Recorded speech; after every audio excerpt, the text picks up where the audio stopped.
Hey, are you the real NerosCinema?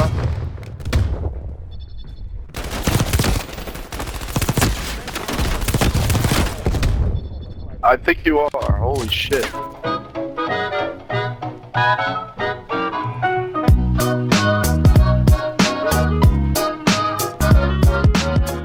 Ladies and gentlemen, welcome back to the channel, and it is finally time. It's time to sit down and do a proper review of what we saw during the Black Ops Cold War Alpha, though in actuality, this video is going to be a bit shorter than my other Call of Duty reviews, because number A, we're talking about an alpha with like 3 maps and 10 guns, and number B, I've discussed a lot of different aspects of the game in their own separate videos, like for example, Scorestreaks, skill-based matchmaking, and the apparent existence of a prestige mode. There is still a lot more to discuss regarding this game, however, and there will be even more to discuss once the beta comes out in a couple of weeks, but let's go ahead and do this review now, and we're going to kick things off with this.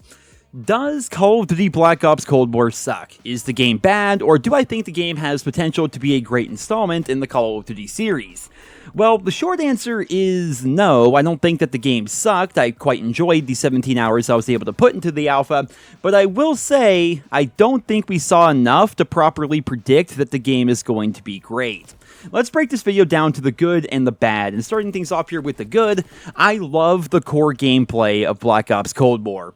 Core gameplay is obviously the most important aspect of any Call of Duty game. It's the way that we interact with the world and the people around us, it's the way that we move and how the weapons perform, and of course, how equipment and time to kill influence interactions between players. In general, I really like the core gameplay of Black Ops Cold War. The gunplay feels amazing, the time to kill is quick, but it's not nearly as instant as Modern Warfare, and I think that the movement is actually pretty good. The game doesn't feel as smooth as Treyarch's previous title, which of course was Black Ops 4, which I would argue is the smoothest feeling Call of Duty of all time, but after a few matches of Cold War, you really kind of get used to how the movement plays, and overall I think it feels pretty good. Another great aspect of Black Ops Cold War is the Gunsmith system. It's essentially the same system that we saw back in Modern Warfare, but a lot better. Right? I mean, everything about the Gunsmith is more streamlined. You can actually see just how each attachment is going to affect your weapon right down to the percentage, and in general, there are a lot more attachments that help out your gun without costing you an arm, and in the case of Modern Warfare, a leg, right? It felt like in Modern Warfare, every single attachment was designed to slow you down in one way or another while giving you some sort of a benefit, right? But the benefits came at the cost of you being super slow or having a bad ADS speed or bad weapon handling or not being able to move all that fast whatsoever. That's not the case in Black Ops Cold War. Movement is not nearly as restricted, and I'm really happy about that. What's also great about the Gunsmith system is it literally just takes good guns and makes them better. One thing I suspected going into the alpha was that the base weapons themselves were not going to be very good, and then the attachments would bring those weapons up to how they should feel by default. I basically thought that they were going to just strip away a lot of each weapon's power and fire rate and handling characteristics just so that we could get those back with attachments and feel like we were actually doing something, when in actuality we would just be adding the pieces back that Treyarch took away, but that does not appear to be the case whatsoever. I did a number of test games with absolutely no attachments on a couple of the guns, and I'm happy to report that the base guns are just fine with no attachments. Guns by default are good, and they're made even better with the Gunsmith, and because the Gunsmith has so many attachments available for every single weapon, you can really tailor each gun to be just how you want it to be for how you like to play. An example I can give is you can deck out your M16 to be basically the ultimate long-range powerhouse, or you can give up 50% of your effective range for a much faster fire rate and weapon handling, which allows the M16 to compete up close, almost like a pseudo burst-fire submachine gun. There's a lot you can do with the Gunsmith, and I really like the system, and I can't wait to see what balance is going to be like once we finally have access to all 50+ attachments that are going to be available for every single primary weapon in the game. Now, speaking of balance, weapon balance did seem pretty good during the Cold War Alpha. We had a very limited number of weapons available, but overall I thought the balance was really good, with 2 outliers, right? Number A, we have the AK-74U being completely busted. We knew this was going to be busted going into the Alpha because we saw how bad it was during the reveal, and nothing changed between the reveal and the Alpha. And because we knew it was broken going into the Alpha, if you're somebody who ran around only using that one gun, chances are you're the kind of kid that had to sit in the nurse's office during lunch, or go stand with the teachers up against a wall at recess because nobody liked you. The other outlier I would say would be the sniper rifles. They felt really good and they were very powerful, but they were almost too easy to use, right? I mean, if I'm able to do well with a sniper, that's saying something because I don't snipe ever. I mean, how many times have you guys seen me snipe on my YouTube channel here? And a lot of you guys have been watching for all 9+ years that I've been on YouTube, right? I'm not much of a sniper, but during the Cold War Alpha, I was a sniper because they were super easy to use and they felt really good. But Treyarch has confirmed that they're going to be nerfed going into the beta, and I think that's actually good news, even coming from somebody who genuinely loved sniping during the Cold War Alpha. There are lots of things they could do to nerf snipers in Black Ops Cold War, but in my opinion, all they really need to do is add weapon flinch back specifically for sniper rifles. Now, if you guys don't know, no weapon in Black Ops Cold War has flinch, and that's not just an alpha thing, that's an overall design choice that was made and confirmed by Treyarch, but I feel like if snipers had flinch added to them, then the snipers would still be really good, but they wouldn't be too good like they were during the alpha. Another aspect of the game that I thought was pretty awesome would be the score streaks. The power of the score streaks in Black Ops Cold War was amazing, although it must be said the cooldown system is kind of off-putting, which we will be discussing later on in the video during the bad section. And speaking of bad, let's go ahead and transition over to that now. And to kick things off, we have to talk about it. The multiplayer maps, right? The maps that we had for 6v6 and even the ground war mode, which we will be discussing later, the maps in the Cold War Alpha were pretty bad, all things considered. Like, if I had to give them a rating out of 10, I would give Satellite probably a 6. I would give Miami a 3 and Moscow maybe a 4. Like, I find it strange that the 3 maps that they decided to show off during the reveal for 6v6 and have during the alpha happened to be so big and didn't really have all that good a flow to them. These maps were so massive that in game modes like Team Deathmatch and Kill Confirmed, oftentimes we would end up hitting time limit as compared to score limit, and that's not a good thing. I remember during the alpha, I was streaming every single second of it, and I commented to my stream that on the top part of the loading screen, we had our stats on individual maps and individual modes, just like we saw back in Black Ops 4. And I would have something like a 10.0 win-loss ratio playing Miami Kill Confirmed, which meant I won pretty much every single time I played the game, but my average kills were like 15 or something like that. In a full kill confirm match, I was getting like 15 kills, and mind you, I'm rushing. I'm actively trying my hardest to find people as much as I can. It seemed like at the end of each kill-dependent mode, the top player in the entire lobby would maybe have like 22 kills if the map was Miami or Moscow. It was a bit different on Satellite because it was much more open, and we could use things like the Type 63 or the M16 or the sniper rifles to kill people at a distance, but on Miami and Moscow, it seemed like we were always going to time limit and no one was really getting any kills, and it seems like the maps themselves were almost more designed for 9v9 as compared to 6v6, but there is good news, at least according to the leaks. The leaks are suggesting that Black Ops Cold War will have a ton of smaller maps, but for some reason they showed some of the biggest ones during the alpha. One thing I would like to point out is if we look back at Call of Duty World War II and even Black Ops 4, maps were changed during the beta of both of those games. Aachen and Seaside specifically come to mind, and so I could see Treyarch revamping all the maps that we saw during the alpha a little bit based on player feedback in an effort to try to create more choke points and add to the flow of the map, because right now they felt too sandboxy, like you could just go wherever you want and do whatever you want, which in some aspects is good for certain maps, but when it's all the maps, that's not really good, right? You have a really bad situation there. I think that in general, big maps are good for the Call of Duty franchise. I think I'm also in the minority opinion here, but maps like Array from Black Ops 1, Stonehaven from Ghost, Derail from Modern Warfare 2, or even Gustav Cannon from Call of Duty World War II, I think those maps are actually good because those maps added variety to Call of Duty's typically small to medium-sized map design. The problem, however, lies within the idea that a Call of Duty game could do the opposite of what it usually does, right? If they do the opposite, and instead of having a bunch of small to medium maps with a couple of large ones thrown in for flavor, if they do the opposite of that and have a bunch of large maps with only a couple small to medium ones thrown in for flavor, I think that would be bad in general. I don't think people are going to really like that whatsoever.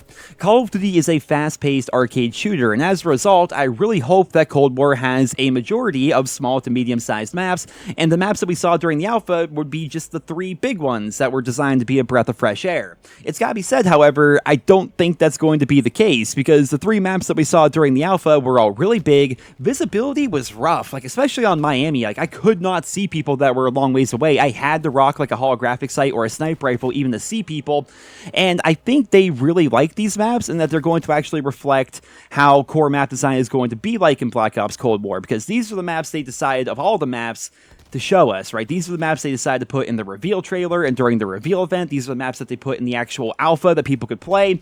It seems like Treyarch is really proud of these maps, and because of that, this may mean that map design in Black Ops Cold War could be really bad, which would be obviously unfortunate. I mean, a game can be good with bad maps, but that sucks because maps themselves are the environment at which we experience the game. No amount of like amazing gunplay and score streak tuning and stuff like that can compensate for the fact that a map is bad, right? Maps have to be good first and foremost, and then on top of that, you have to have good gunplay and good score streak balance and things like that. But above all else, if maps are bad, then the entire gameplay experience is going to suffer. So that's definitely the biggest thing I'm concerned about going into the beta of Black Ops Cold War. I'm excited to see what the new maps are going to be in the beta, and of course the launch day maps, but I'm really hoping that the 3 ones we saw during the alpha are not going to be indicative of Treyarch's overall map design philosophy for Black Ops Cold War this year. Now, moving along here to another bad aspect of the game, in my own personal opinion, we have the new Ground War mode. And I know we're talking about an alpha, but man, this mode felt like a scuffed version of Battlefield. The maps were so gigantic, and because we don't have the massive 32-on-32 player numbers that we see in Battlefield, matches in Black Ops Cold War often felt super slow-paced, and in all honesty, they were downright boring. Like, I streamed myself playing these, and I was, like, falling asleep playing them. I was not having fun whatsoever, and my chat was also agreeing. They were like, no, this is boring. Please go back to 6v6. We'd rather watch you play on Miami as compared to just running for miles and miles and miles trying to find somebody, right? Now, because of that, one suggestion I have is in the full game, they should allow players to choose their spawn by spawning on flags that they already own, so we can kind of eliminate that entire mile-and-a-half run to get back into the action after every death. But overall, I really did not care for the new Ground War mode whatsoever, and the reason why I bring it up in the first place is because of resources, right? If Treyarch is putting a ton of time and resources into this new Ground War mode, that means that that time and those resources are not being spent on 6v6 content, which is the content that I and the vast majority of the community play Call of Duty for, right? That's why we play the game. For game modes like TDM, Kill Confirm, Domination, Hardpoint, Search and Destroy. These are the pillars of the Call of Duty online experience, not these one-off, like, war-esque style modes. And speaking of war, I'm really hoping that we don't have a repeat of Call of Duty World War II, because in that game, the war game mode did significantly cut into 6v6 content, but I suppose we are going to have to wait and see how things are going to play out. Another aspect of the game that I considered bad would be the footstep audio. By default, footsteps were very clear and could be heard, which is good, I like that, but the Ninja perk did not really silence footsteps whatsoever. I feel like Ninja needs to be super powerful, because otherwise we may have another situation like we had in Modern Warfare 2019, where players were actively punished for moving. In Modern Warfare 2019, outside of having the Dead Silence field upgrade, there was really nothing you could do to make it so other players could not hear you, besides like maybe crouching, I guess, like walking around while aiming down sights, which makes you move super slow. And because of that, people would be rewarded for sitting in buildings or sitting in corners, because no matter what, they could always hear enemy footsteps and prepare for those gunfights, and that sucked. Like, let's be honest, that sucked. I hate the fact that you were punished for moving in that game, and I don't want that to happen in Black Ops Cold War. Now, of course, this is an alpha, and perks are likely going to be tuned differently going into the beta, and of course the full launch. And one other thing that I think needs to be tuned would be score streak cooldowns. In general, I like the new score streak system in Black Ops Cold War, but as I discussed in my video breaking the system down, I feel like these super long cooldowns need to be tuned on a score streak by score streak basis. A 90-second cooldown on your ability to earn score towards a UAV means that each team gets like 3 or 4 UAVs total throughout an entire game, or at least it seemed that way during the alpha, and earning something like 6,000 score for a chopper gunner just to have to wait 90 seconds before you can start earning score towards your next chopper gunner, feels really bad. Like, I feel like if you're good enough to get 6,000 score in a match, which is something that I barely saw during the alpha, like, I only saw a handful of other people calling chopper gunners throughout my entire 17 hours playing. If it's that hard to get a chopper gunner and you're really going off and having yourself an amazing game where you get a chopper gunner really early on, you shouldn't have to wait a minute and a half before you can start earning score towards your second chopper gunner, right? It's like the game artificially slowing you down for being a good player. I can see why the system is there. The system is there because they don't want bad players spamming things like UAVs and napalms and artillery strikes, because you do not lose your progress towards your streak upon death. But in general, I didn't see bad players even getting things like artillery and napalm and things like that. Like, I see why they have the system in place, but I really feel like they need to retune all of these on a score streak by score streak basis. If I had to throw some numbers out there, just based on my own personal feel, my own personal experience with the alpha itself, I would like to see the UAV have a cooldown timer of like 30 to 40 seconds as compared to 90, and really big streaks like the chopper gunner should not have a cooldown whatsoever. Now, of course, I could be wrong about these numbers. These are just numbers I'm throwing out there based on how I felt after playing the alpha a ton, but I would like to point out that I do fully expect them to make changes to the score streak cooldown timer system in the beta and, of course, in the full launch. One final thing they should change about score streaks, in my own personal opinion, is make them have more health, because my goodness, attack helicopters were super weak. If you use that barrel on literally any gun that would increase your vehicle damage, you would melt an attack helicopter out of the sky in like no time at all. And keep in mind, it required a ton of score to actually get that attack helicopter, and you have the 90-second cooldown, so you can't just like start re-earning your attack helicopter after they immediately shoot it down. Those things were pretty weak. Even chopper gunners were super weak. We were able to take out chopper gunners ridiculously quickly using that one barrel that gives you vehicle damage. So yeah, that's one aspect of the game I also think they should fix. But again, it's an alpha. Chances are it will be changed going into the beta and going into the full launch. With that being said, overall, I feel like Black Ops Cold War has potential to be a pretty good game. In a 48-hour period, I put 17 hours into a game that essentially had 3 maps and 10 guns, and I still had a ton of fun with it. There is certainly a lot of potential with Black Ops Cold War, and I can't wait to see what the beta is going to be like, because the core game is good, but the maps are really bad, and things like the score streak system are going to be very tricky to tune, and it's for that reason why I'm going to say that I'm not completely sold that Black Ops Cold War is going to be an amazing Call of Duty game. We got a lot of answers with the reveal event and with the alpha, but at the same time, we still have a ton of questions about how the game is actually going to work once all those systems are put together with the full launch. And then on top of just core gameplay, we also have progression and reward systems, like will there be a prestige mode? Is dark matter coming back? Are reactive camos coming back? Because they probably should. Is the battle pass going to be as good as it was back in Modern Warfare? What is the reward structure going to be like? We still have so many questions regarding Black Ops Cold War when it comes to actual core gameplay and functionality. Then on top of that, we have even more questions about reward systems and progression.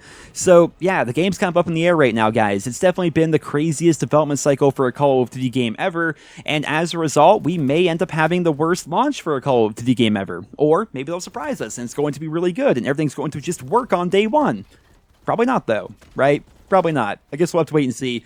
Ladies and gentlemen, that's going to wrap up my review of Call of Duty Black Ops Cold War, at least in its alpha stage, and I would love to know down in the comments, what did you guys think of the game? Be sure to leave your opinions on what was good as well as what was bad. I hope you guys all enjoyed today's video. If you did, consider leaving a like. Thank you all so much for listening, and I hope you guys all have a wonderful day.